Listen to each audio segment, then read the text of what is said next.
very simple question. Will they or won't they? Can they or can't they? And you want to make a point very early. No, I don't want to make a point very early, Richard. I just think that... But no, it's a very valid point. It is a valid point. What I'm saying is, what we do here, and I've read some positive, that's what inspired me a little bit today. We hear a lot of negativity. Inspired you or inspired you to make this point? Inspired me to make the point. If you're in the right mood, that's very good news. Yeah. No, inspired me to make this point. We hear a lot of negativity, and rightly so, and a lot of caution, and rightly so. But you always hear that. We've heard very little from players like I would be. If I'm giving all the assurances that I'm not taking tests of NHS workers, there's nobody from St John's Ambulance that we're going to be using at a football match that should be used somewhere else or is needed somewhere else. If every person who's taken part in the game I'm about to play in has been COVID-19 tested loads of times and is free of the virus, and if I get all those assurances from my club, from my government, from my doctors, I want to play. I would say to you, I think there are more people would want to play, given that, than wouldn't want to play. That's what I'm saying. I like the very point that you've made. I don't necessarily agree with the latter part. Only the latter, the last sentence perhaps. Most players would like to play. From your generation, they'd be back tomorrow. No, I think this generation I think you misjudge the power of football and how much people have missed it. And I'm not saying be reckless. I'm not saying don't give me any assurances. I'm just going to take a chance out there. And if I catch it, or if I think somebody's got it, I'm going to play. No, I wouldn't. I'm to be honest with you, I would rather talk about something else. Yeah, but we can't. Unfortunately, at the moment, it is the only thing dominating in the newspapers. Some Premier League clubs, I read, have invested in coronavirus testing machines themselves. These can return results around in 2.5 hours. That's brilliant. The problem is, at a cost of £36,000, the problem is the maximum number of people you're testing a day is 7. That's not good. No. Look it up that. La Liga's planned return could be in disarray, with entire squads facing quarantine if a player has COVID-19. And over in Spain, the league, they are saying, faces outrage over perfectly healthy stars getting checked before ordinary people. And I understand that. And that's the point you've just made. Answer me this so quickly as well on that. Are footballers catching COVID-19 now? Yes, because there are 10 new cases. No, I don't mean training. I mean outside of training. Well, we don't know where they get it. You can't be specific about where you get it. No, but they are catching COVID-19. Yes, there are 10. So then being not training doesn't mean that they're immune from catching it. Well, I think these are some of the clubs that have gone back, but nobody's been that specific. No. But in Germany it is, where 10 people have picked up COVID-19 since they returned to training. So we don't know. We wait. The one thing you were right about is I said to you yesterday there'll be a meeting on Friday. You said no, there won't. Not until the government have made their statement. No, it's a very good point you made, and you were absolutely right. Very quickly on a couple of others. Oh, here's a nice good news story. Carlo Ancelotti out to rewrite history at Everton. Absolutely determined to leave his mark on his club. Brilliant. So says his boy David. Of course, has worked with him. I said to you, if he's got his mojo and he really wants to give us what he's got as a coach, then it could be an inspired signing. Any death is one too many. That's Daniel Farke of Norwich, who's got concerns. Yes, and I've just agreed. Spun through far too. Oh, the club that would be adversely affected the most, Andy, Aston Villa, if we go to neutral grounds, because they, amongst all the strugglers at the bottom end, have got the best record, points per game, from home matches than any other team. Yeah, I think this they've got season. 6 home games out of the 10 left. Yeah, but points per game is better than anybody else's. But points per game sends them down. But points per game to this point from home matches played means they're in a better position than any of the other rivals, and they're giving up that advantage to go and play in neutral territory. 1.29 points per game for Aston Villa. For West Ham, if I can find it for you, 1.07. For Watford, 1.21, and for Bournemouth, 1.21. So Villa are giving up not a sizable, but certainly an advantage. When you're 1 point from safety, that's sizable. Arsenal, should we continue to play through the next season with no fans at the grounds, it turns out Arsenal will be hardest hit by a shutout. Their match day income is 395.56 million collectively, that is across 2018-19 season. Listen, there's not enough. We're playing behind closed doors next season. It's definitely we'll be playing behind. I should tell you, for context, Spurs are in second place, then United, Liverpool, Chelsea and West Ham. That's match day income. No tackles in training in the German Women's Super League. They've been banned from doing so. And here's another very interesting one. By the way. Very interesting. What are Manchester United going to do? Are they going to recall Dean Henderson on June the 30th if we play on? Because that's when the loan period runs out. Wow. And they, of course, are nip and tuck with Manchester United for a Champions League place. And by the way, that's the game in hand that Aston Villa have, would you believe, and Sheffield United. It's a massive football match, you see. It's a game that involves Sheffield United, who, if they win, could go above Manchester United, and Aston Villa, who, if they win, will climb out of relegation. And what a good lad, in closing, Emmanuel Adebayor and his team, very proudly showing off his 9 luxury cars yesterday in his garage as motivation for his supporters. Motivation, Andy, including a black and gold Rolls Royce. I think that sort of selfless act is just what we want at this time, don't you? It speaks volumes for the character. Do you know what? I refuse to get started on this subject of Emmanuel Adebayor. Otherwise, I may be getting solicitors' letters from his lawyers. What a thoughtless fool. I will leave my silence to speak volumes for me. Right, shall we speak to our guest today? Well, yes, please, because he does talk sense. One of the most recognisable faces in modern football. Does that mean he's good looking? I was going there. Yeah. I was going there. I can't now because you've just rushed. Oh no, to but the point I was just asking a question. Housewife's favourite. Oh yes. Recently created history by taking Wales to the semi-finals of the European Championships, and subsequently, of course, decided to take his career in another direction. We're about to find out why, and a whole lot more as we're joined by Chris Coleman, the former Wales team manager. Chris, good morning to you. How are you? Chris. I'm all right, guys. How are you? You okay? You looking well? Well, we're surviving, Chris, like everybody else, which is, I suppose, at times like these, the primary objective, isn't it? Well, yeah. Obviously, health is paramount, isn't it? Everything feels insignificant, really, when you look at all the deaths. It's so sad, and we just how do we get through it as quickly as we can and as safely as we can, so we don't lose, so many lives. I mean, it's devastating, really, for a lot of people, the whole thing. How are you coping with lockdown, isolation, whatever you want to call it, Chris? Do you know what, Andy? I can't grumble. We've got a good life. We live out in the countryside. It hasn't really. We got nothing to complain about. All right, the shops are shut. You can't go here or there, but we don't really go to many places anyway where we live. We live out in the sticks, so we haven't been. I can't say we've been affected. A lot of people have been affected so badly, and that's really, really sad. And I see, obviously watch the news and see some people out in their struggles, and it's so tough, especially if they've got young children. Yeah. Or single parents. They can't. What do they do with their kids? They can't leave the house. And it's really devastating for them. So so tough. But for us, it hasn't really affected. I can't say it's affected. That's where we're really, really lucky. We talked to a lot of people, Chris, during this lockdown. People like yourself who as coaches are 24/7. You don't have time for anything else when you're a football coach. Family suffers. Everybody suffers. You don't learn any new skills. Have you learned any new skills while you've been in isolation? Yeah, cleaning the bathroom, cleaning the toilets, those all skills. Because I've had no choice. I've had to get on with it, unfortunately.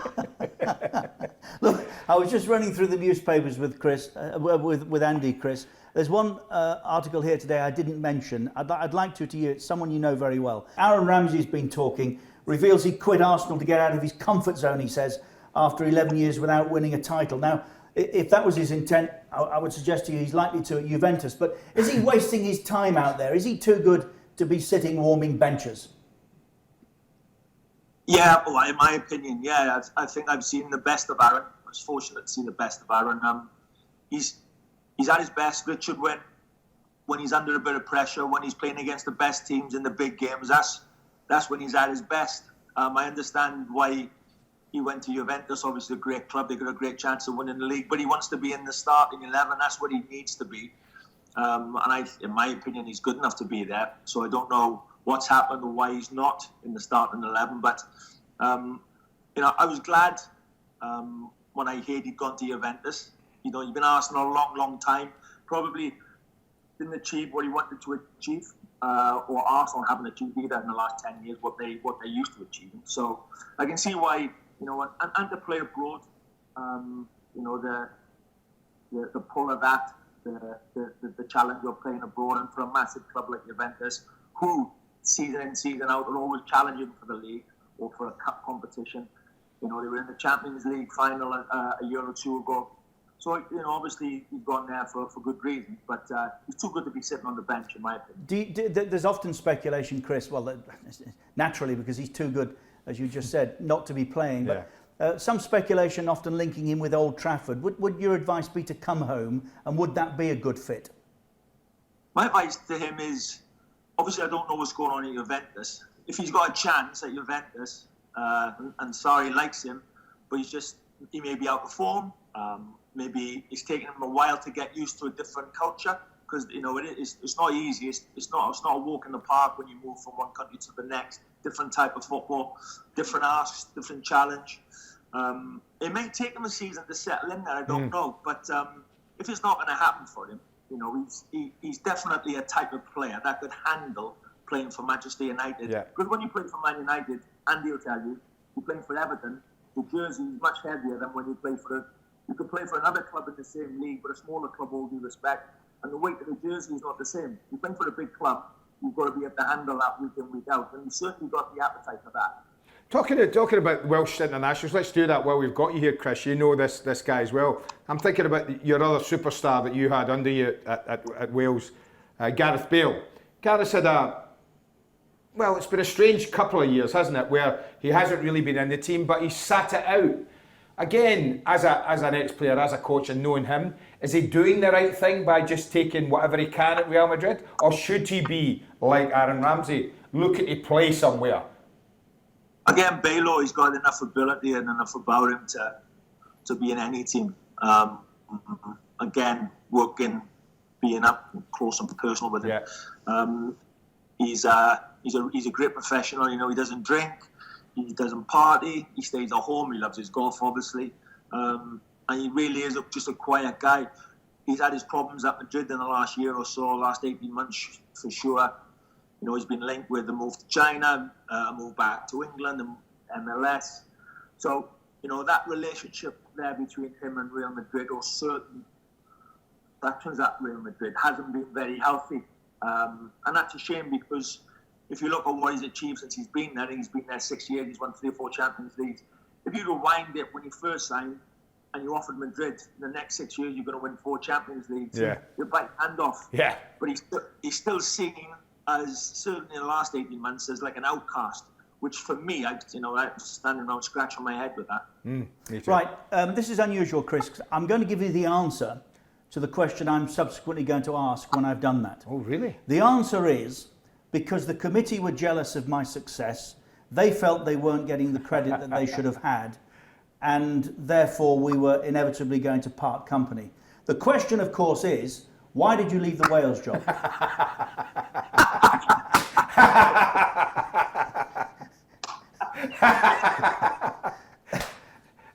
Correct, Chris. Absolutely 100% correct. Well done, Chris. Wait, you could have told me you were going to ask me that. Of course I couldn't, or we wouldn't have had that reaction. Is there anything you'd like to embellish with my suggested answer for you? No, listen, Giggs is doing a great job. He's qualified. Never mind that. Never mind that. That's the political answer. Yeah. Why did you walk away at the height of your success at Wales? I'll tell you what happened. I've been there 6 years. And international football is a lot different to club football, as you know, and you've heard it 1,000 times. But we'd taken it from, when we were really struggling. We were 110th or something in the world, and we ended up at our peak. We were at 8th, I think, ranked. Wow. So it was a hell of a journey. It was a lot of hard work. I just thought, I'm not going to better what I've done. I don't think I was going to better what I've done, and I was quite tired with it all, because international football is draining, and it's frustrating because you can never get the same team twice. No. And for instance, going into the last game we had against Republic of Ireland at home, and if we win it, we can qualify. We end up losing it 1-0, but we lost Bale before the game. Joe Allen comes off after 10 minutes with a concussion. And you're always patching things up as an international manager. You never got the same players. And especially for us, when you miss 2 or 3 important ones, you can't bridge the gap. And I was doing that a lot. And I just got frustrated, I think, in the end. In saying that, I think I signed on the back of the tournament where we qualified and we got to the semi-final. I think I signed a new 2-year deal. My counterpart, Michael O'Neill, signed a 6-year deal with Northern Ireland. So yeah, I was a little bit, if I'm honest, I thought, I got a 2-year deal, he got a 6-year deal. And I thought that didn't leave a great feeling with me, if I'm honest. But nevertheless, it wasn't like I was arguing with the powers that be. It was a good relationship. It was fine. They did what they wanted to do, and in the end, I did what I wanted to do. But I don't have any. Right, now that might have been easy to answer, because Keezy gave you the answer before he asked the question. I'm not giving you the answer to this question. I'll let you answer this one. Why then, at the peak of your powers as a coach, I feel, the success that you had in the Euros, why Sunderland? Sunderland was 100% the right club. The chairman of Sunderland was 100% the wrong chairman. And sometimes you choose the right club and the wrong chairman. Who was the chairman then? Which chairman? The chairman of Sunderland. Who was that? Which one was that at the time? That's the current owner. The owner. Yeah, the one that starred in the documentary. If anyone that's seen the documentary, I've seen it. The current owner. Yeah, I mean, having watched the documentary, Chris, I can't argue. It's the only time in my career, as a manager or a coach, or even as a player, before you sign the contract, you meet the chairman, you talk. Yeah. I've still never met a man who's still never had a conversation, not one word, not a text message, not an email. Going through all that when we arrived, we needed some help, and we got completely bombed. Sorry, Chris, I think I may have done you a disservice. The owner was Ellis Short, Ellis Short, of course. well, that's why Ellis I asked. Short. Sorry. I thought it was Ellis Short who was the owner. Correct. That's why I asked. I wasn't sure if they'd crossed over. Sorry, no, yeah. The owner was Ellis Short. Right. The champ. He was the owner of the club. Right. But yeah, from day one when we arrived, absolutely no dialogue, nothing. And that really disappointed me. But the club itself was absolutely, the people up there are the best. Fantastic. The right club, and I would do it again, only if it was a different chairman, because I felt confident it was going to take us 2, 3 or 4 windows maybe to try and turn it around gradually. We needed to get a lot of players out, a lot of players in. But you can only do that if you've got backing of the chairman and the board. And I never ever met the chairman. He never ever came to the table. We were there. We joined in November. By the middle of January, we'd lost 5 of the starting 11 players. We were in desperate need anyway to add to what we've got, but we lost 5 of the players. So we needed to add, and we got no money, not even for loans. He completely left us out in the cold, and I was sad about that. That was disappointing. But the club itself, what a great club! What a place to play football. Amazing people up there. Did you watch any of the documentary? No, I can't watch it. But a good shout. I mean, it is fascinating. Richard told me to watch it, Chris, and I watched it, and I was staggered by what went on there. Watch it. It's too upsetting for me. It was a period of. I went there when I found out they wanted me to go. I was excited because I played up there. You guys have been at state. They love their football. There's so much passion there. And I thought this is good. This will be great. There'll be a bit of time before we turn it around. And then when we got relegated, it was an absolute blow. So I can't watch that documentary back. There's so many people up there that we let down. That were desperate for us to turn it around. We never let them down for a lack of trying. We did everything we could, but nevertheless we still got relegated, and it's just too painful to watch. I can't watch it. No, I understand that entirely. Totally. Did you get time to work with the enigmatic Charlie Methvin or not? Charlie Methvin. Is it Charlie Methvin? He the chairman now. The chairman's number 2. The current owner's number 2. No, he sacked me. Didn't even have a conversation with Charlie. He sacked me before we even sat down to ask me what I thought. I was told through a third party that that was the end. That was it. We were out, and they were going down a different Having direction. seen the documentary, Chris, I think he did you a favour. Yeah, he did. I'm not sure he was necessarily a football man, our Charlie. He did love himself, Charlie. Oh, he did. Yes, he did love himself. Yeah. Now, answer me this, Chris. As a coach, I want to ask you this. You know, you've coached at all levels. All levels. For a coach, for you, is it more satisfying coaching players you can make better through time, a team that you can make better? Or is it more satisfying coaching the likes of the players you had at Wales, who are sensational footballers, who you're not really coaching, you're managing? What's the more satisfying for you? Do you know what I'm saying? Yeah, no, exactly. It's a great question, and I can't, with Wales, I couldn't say, well, you know, with Bale did something, or Ramsey, or you can't take credit for that. They're gifted. It's natural. It just comes to them. You get much more. You get a great feeling when you see players that you work with, when you get to work with them for 6 or 12 months, and you see them improving, and their performances are improving. That you get a big buzz out of that for sure. Listen, we all ended up winning. With Wales, we were winning a lot. We were playing some great stuff, some great football. But you're right, you can't. There's no manager. Zidane can say, "Oh yeah, I taught Gareth Bale how to do that." Yeah, you know, he just does it. Chris, I can't imagine you saying, "Listen, Gareth, when you get that ball, you got to control it with the outside of your left foot. Then I want you to drop your right shoulder, swivel to your left, just drop a one, and then curl it in there, and Aaron will come in and head it in. Aaron, you just time your run, son. I'll show you how to do that." That's very good. I pulled him once in training. And I said, "Gareth, can I have a minute?" And he said, "Yeah, of course." And he walked over and I said, "Can I have a photo with you? And will you sign this autograph?"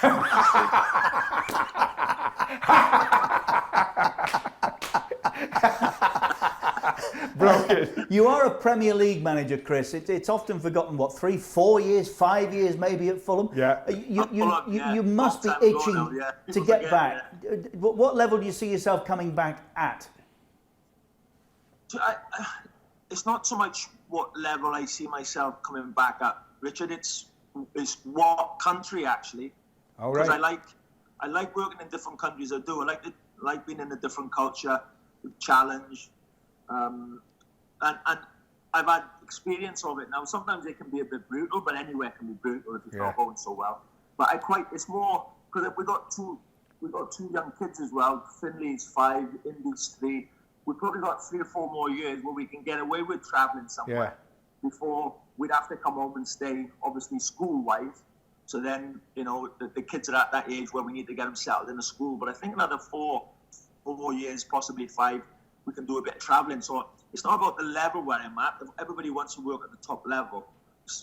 Everybody wants to work in the Premier League. And I don't know whether it's because I had 4 or 5 years at the start of my managerial career in the Premier League. And of course, you look at it and you want to be there, but I'm not pining for that. Yeah. But I know it's difficult to get there anyway. My thinking, and I attract more foreigner field. I'd like to go to another country and sample it there, you know. Well, having Andy posed the question, what are you doing during this difficult period? You said cleaning the bathroom a lot. I imagine the garden's immaculate, isn't it? Garden must be immaculate. Can we just have a little look round, Chris? Just show us what you can. Just turn the phone. Let us have a look in the garden. Oh, you've obviously been cutting the grass, Chris, haven't you? I would have thought so, Andy. Yeah. Yeah. Oh, that's shocking. Yeah. So there's the. You can see that. Can you see that? That's beautiful. Yeah. But I'll tell you what I can see. I can see that the lawnmower's broken, Chris. Yeah. I bought a new one. Charlotte got me to buy a new one, and I flooded the end. First time out.